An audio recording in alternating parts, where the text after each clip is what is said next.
Corazón Franciscano, un espacio para los enamorados de Cristo. Institución Universitaria CESMA, Pastoral Universitaria. Señor, haz de mí un instrumento de tu paz.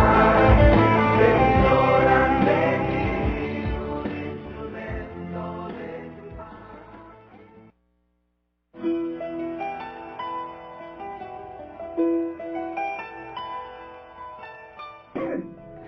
Buenas noches, queridos oyentes de esta su emisora Ecos de Pasto, la potente y popular y muy querida por todos los narillenses.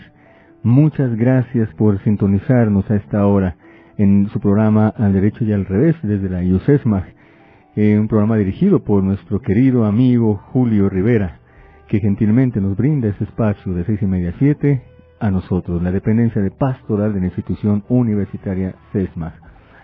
Nosotros estamos aquí precisamente para darles un mensaje de paz y de amor a ustedes en su lugar de trabajo, en su lugar de estudio, a ustedes, queridas familias que ya se encuentran en su hogar y disfrutan ese calor de hogar, ese calor de familia, de la familia nariñense, la familia pastusa.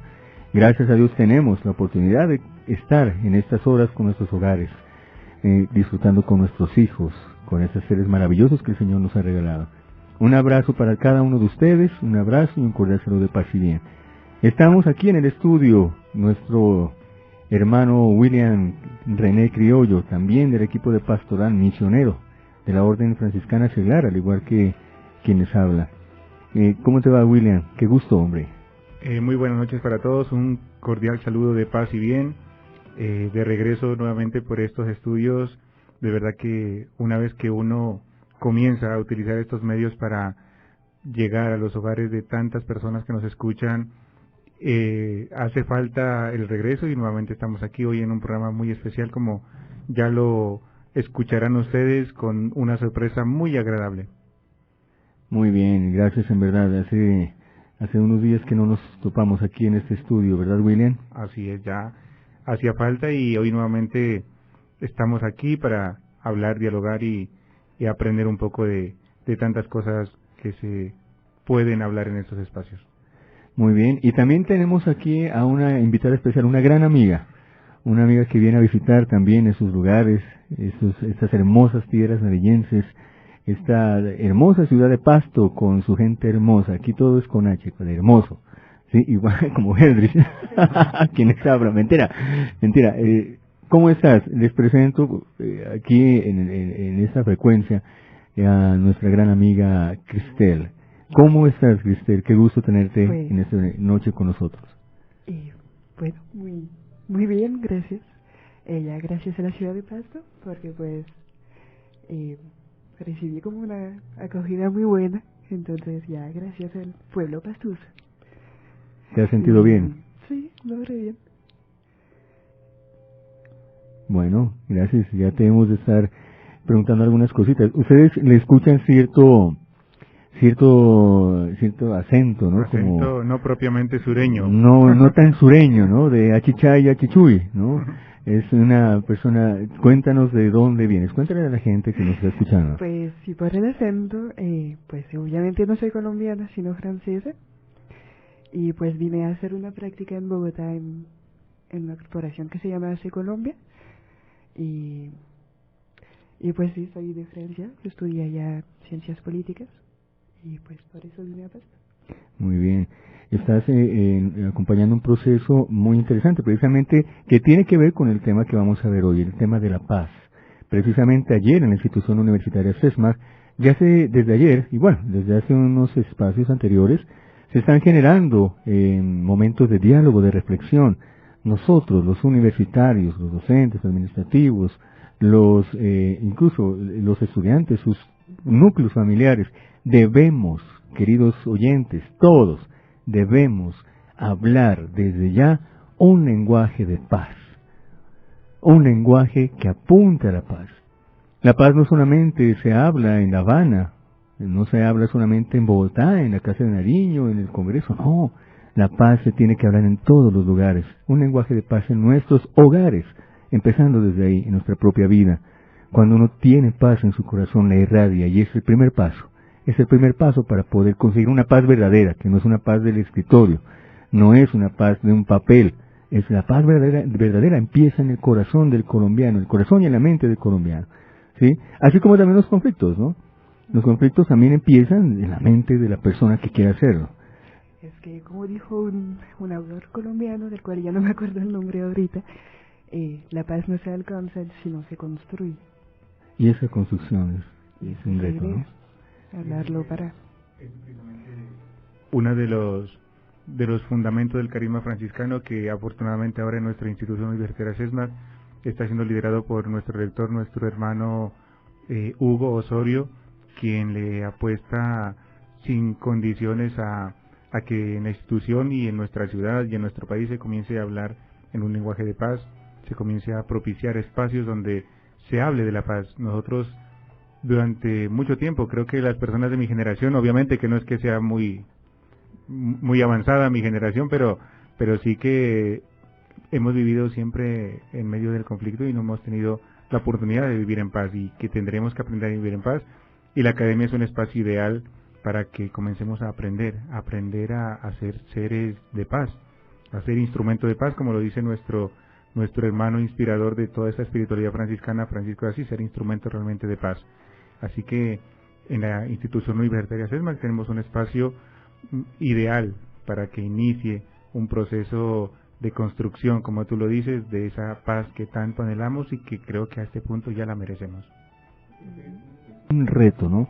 La paz, lo que tú dices, Cristian, es muy cierto, es una construcción, o sea, no es como la lluvia que nos llega, qué rico, llegó la paz, no, es una construcción, y donde tiene que haber el aporte de cada uno de nosotros, el aporte tanto emocional, el aporte actitudinal, el querer, la voluntad. Para mí, no sé si me equivoco, pero en la experiencia que yo tengo, todo proyecto, toda meta que queremos alcanzar parte de una simple palabra que tiene que ponerse en práctica, que es la voluntad, querer hacerlo.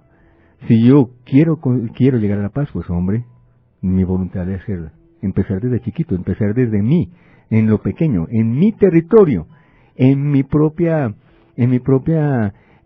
humanidad, aquí empezar en mí, a generar procesos de paz en mi propia vida, en mi interior, ¿sí? Ahí yo creo que desde ahí empieza esa construcción de la paz de todos. No sé si yo me equivoqué o ¿qué piensas? Sí, no, y además habrá que agregar algo, que la paz, aunque estará firmada, aunque puede haber una firma en La Habana, no es por eso que habrá paz.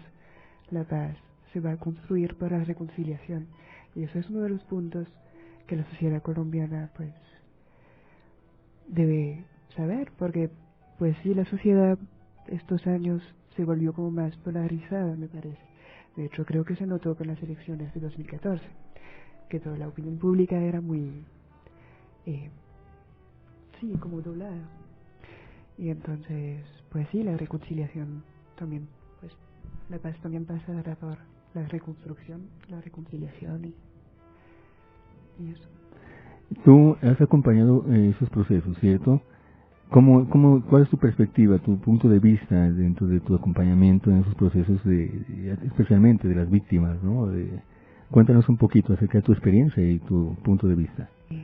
Pues entonces sí, trabajé con una corporación en Bogotá sobre el PAPSIVI, que es un programa de asistencia psicosocial a las víctimas del conflicto armado, y entonces nosotros trabajábamos con La Guajira y Nariño, pues por eso estoy acá también.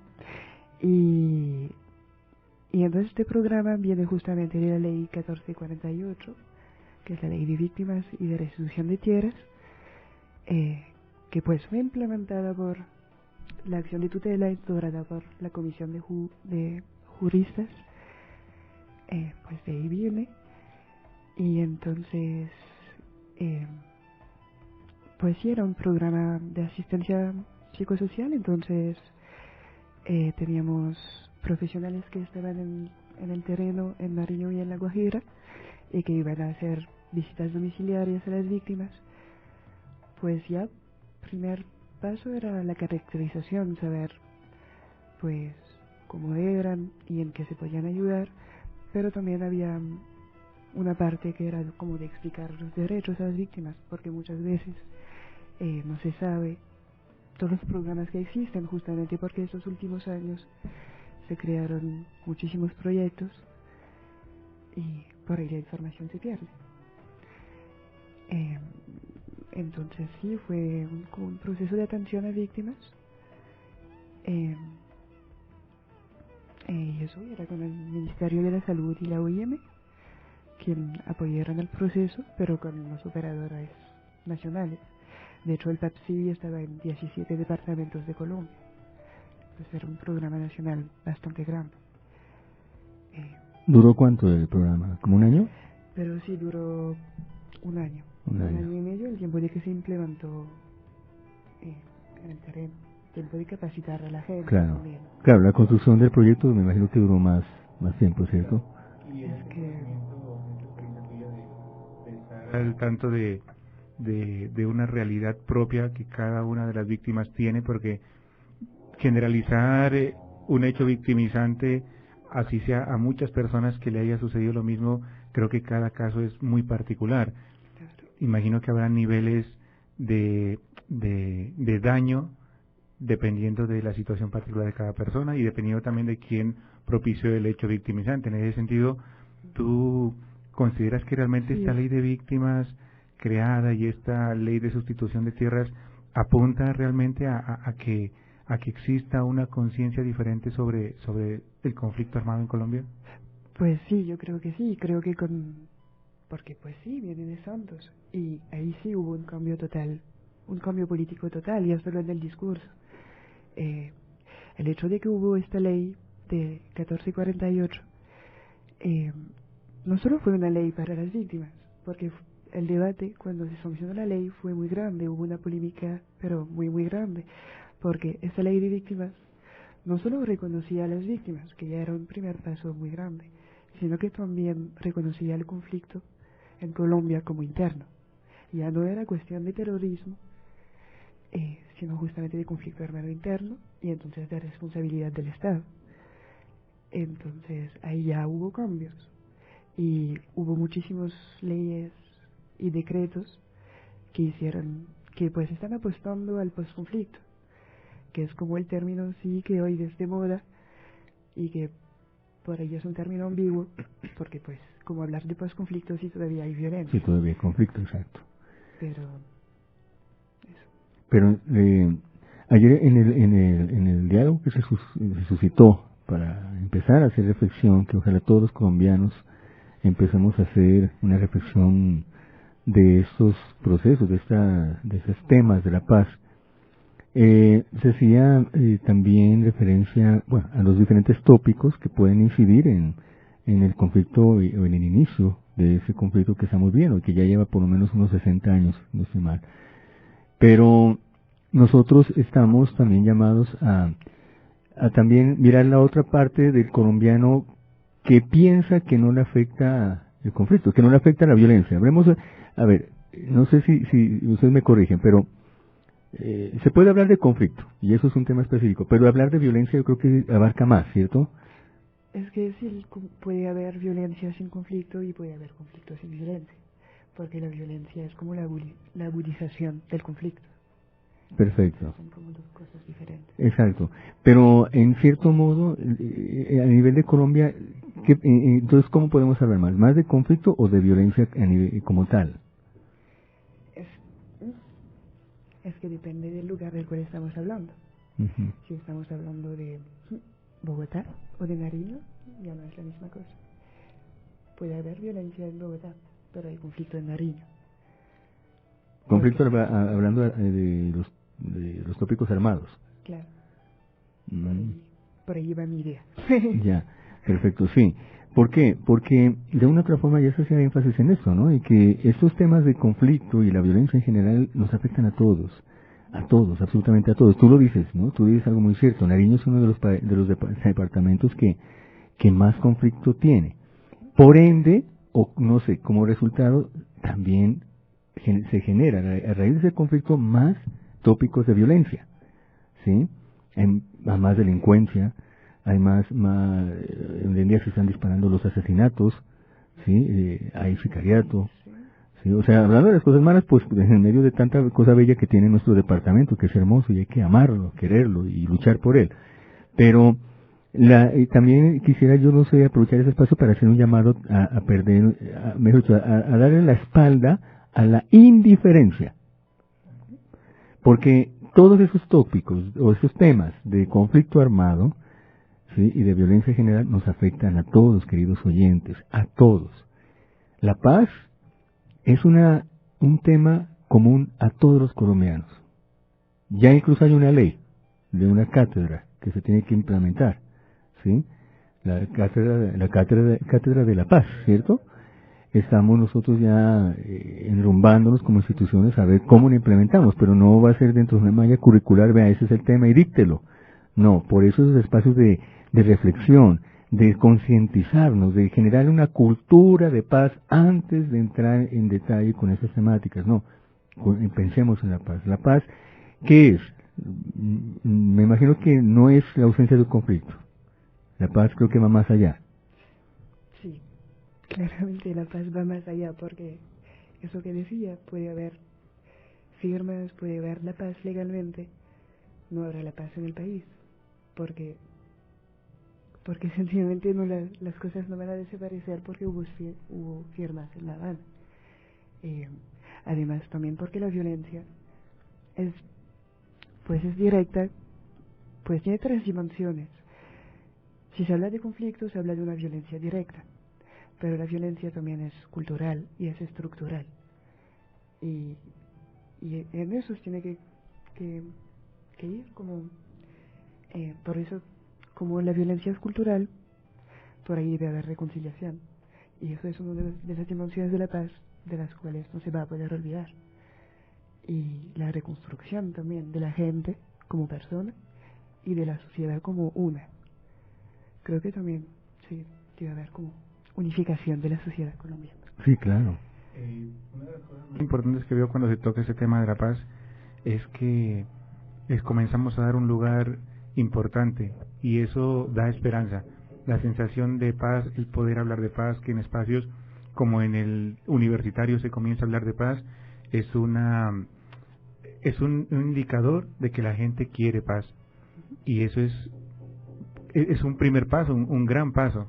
Hace pocos años ni siquiera se hablaba de eso, se hablaba solo de la guerra y quién es más o menos afectado por la guerra. Ahora ya comenzamos a tomar un lenguaje en el cual decimos merecemos la paz, queremos la paz, deseamos la paz, tomamos decisiones en torno al tema de la paz, y eso sí que es muy importante. En medio de todo lo negativo que nos ha podido traer el conflicto, hay que darnos cuenta que en este momento nosotros estamos asumiendo una responsabilidad histórica, que es de comenzar a ser constructores de paz, a ser instrumentos de paz, iniciando desde nuestro pequeño mundo, como decía nuestro hermano Heldrich, que puede ser nuestro hogar, nuestro lugar de trabajo, nuestra empresa, etcétera. Ahí comenzaremos nosotros a ser instrumentos de paz, y eso es lo que hay que rescatar.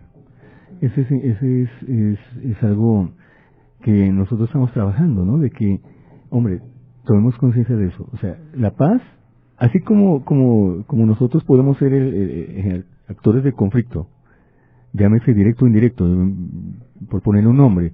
Si yo tengo indiferencia ante lo que pasa en mi alrededor, con esos conflictos, con la violencia que pasa, estoy también siendo partícipe, por omisión, por no hacer, por no construir, ¿sí?